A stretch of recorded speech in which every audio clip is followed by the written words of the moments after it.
So let's walk through it. What's actually happening? Because there's a lot of magic behind the scenes. We're going to break it down real quick.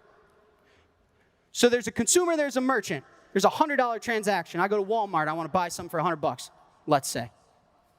So I got my card. They got their point of sale. But there's actually a lot more parties involved when I swipe at the register. There's actually 5 parties involved. There's the 2 actually participating, and then there are 3 intermediaries. First, there's my bank that issued me the card.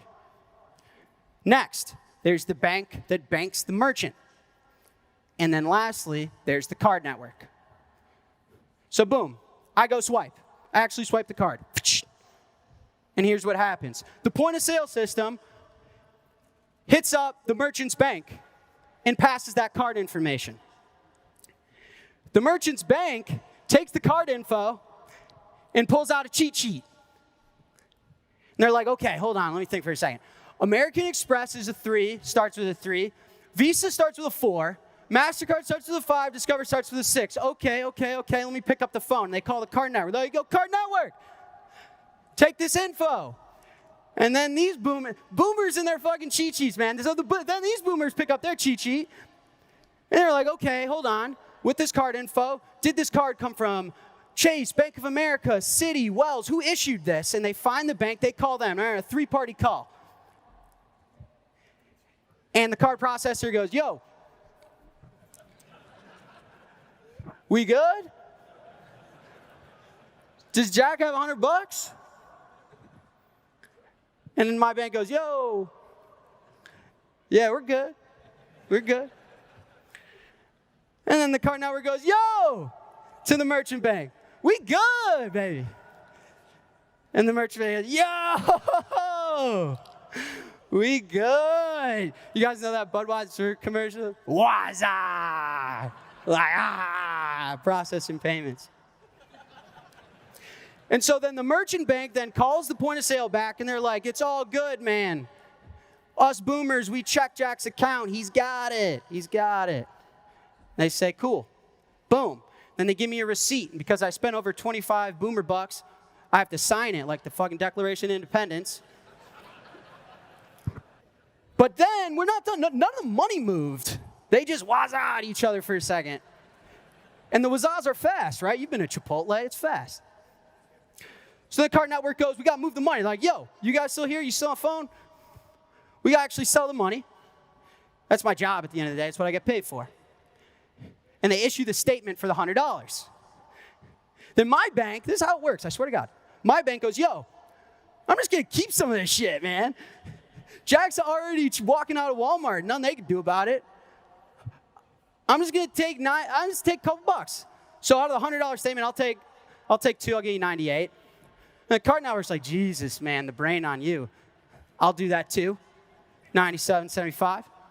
And then the merchant bank's like, I'm in, right? Let's go. More caviar for me. And then we end up with 97. And so on a $100 transaction, I spent $100. The merchant gets $97. And the 1949 payment networks take 3%, right? That's how it works. How it works. It was invented when my grandfather was my age, but it's literally what happens when I go to Chipotle. Okay, so let's summarize. That was really complicated. Put your brain in a pretzel. That's it. That's my slide. That's all that happened. The money moved from me to the merchant. That's it. That's actually how it works. That's breaking down the magic for you. They literally just did that. And so you're telling me since 1949, I mean, in 1949, it was probably some super genius shit. They were like, dude, check this. I'm going to go load up on caviar, and my pocket's not going to have a ton of wads of cash in it. And they were probably like, dude, you got to break that. You got to draw that on a piece of paper. But today, I mean, for fuck's sake, man. Right? That's ridiculous. What about the PayPal mafia? Jack Dorsey's one of my heroes I look up to. I mean, none of that's changed? You kidding me? Because we have seen a lot of consumer innovation, right? Like I just mentioned. I look up to Jack Dorsey, all he's built. The Cash App, fucking awesome. Robinhood is fucking awesome. Like, these things are great. China's awesome. Even Hardway gets into Apple Pay. I mean, for the consumer, You get new P2P innovation, mobile banking, trading. There's a lot of tech innovation in finance with access to the phone. But when it comes to this, 1949 caviar,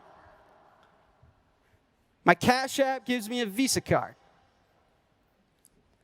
Robinhood gives me a MasterCard.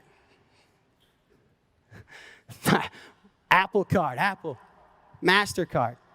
Even Apple Pay doesn't help. Apple Pay innovated in not letting me swipe the card.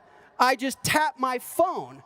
But then the payment network and the banks are going to still wazah each other.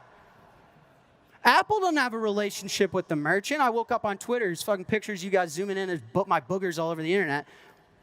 Apple doesn't do it. Apple doesn't do it. They just remove the need to carry the card. It's a story as old as 1949. No one's helped the merchant. No one's helped the merchant.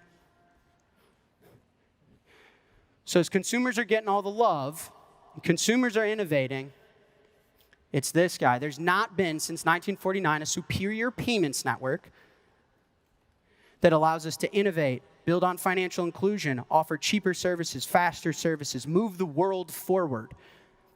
My grandfather used the same technology to buy shit as I do. That's not American. That's bullshit.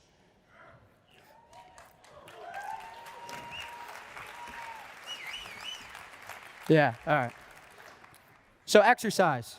Let's build the superior payments network from scratch. It's fun. Kid can dream. Kid from Chicago could dream. So what would the network benefits be? I'd say first and foremost, it'd be the first and largest network, right? There's 5,000 US banks in America, roundabout.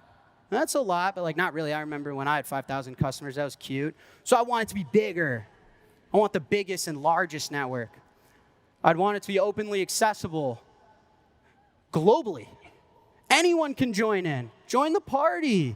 If you're from Buffalo, New York, and you call, I'm not going to tell you fuck off. No way, man. Come on. Join. Then the real functionality, I would want it to be able to send and receive so I can do payments. And then lastly, the truly innovative part and disruptive part was I would want it to offer cash finality. What I mean by that is the message is the settlement. We don't got to wazah and then deal with debt and collection and final settlement later. That's what I would want. I don't know, man, could dream. Chicago kid could dream. Then as added properties to this base functionality, I would want it to instantly settle, and I would want it to be as close to free as humanly possible. That'd be tight. That'd be tight. So this is the dream monetary network, payments network. This is the dream. I know they created the Diners Club stuff in 1949, and I'm not coming at their head. I respect it. I respect it. My grandfather was probably looking up to you like, man, oh my God, thank you. But this is just, I'm just creating it from scratch. So what am I talking about here? I'm talking about Bitcoin, right? Bitcoin carries all these properties. I'm talking about Lightning. Lightning carries all these properties. And then lastly, instead of like the boomer card, like I have to carry on a card, man. Give it a QR code. It's all digital. I'm dreaming, right? And so then, if we were able to do this, we would offer superior payments. Like, this is just a fact. Nowhere, I'm not drawing like lines on a chart and projecting the price of Bitcoin. No. Don't miss me with that shit for a second. This is a true statement, whether Bitcoin's at $10 or $10,000 or $100,000. This is just a fact. It is a superior payment standard. It is a superior payments network than 1949 caviar buffets. It just is. I don't know what to tell you.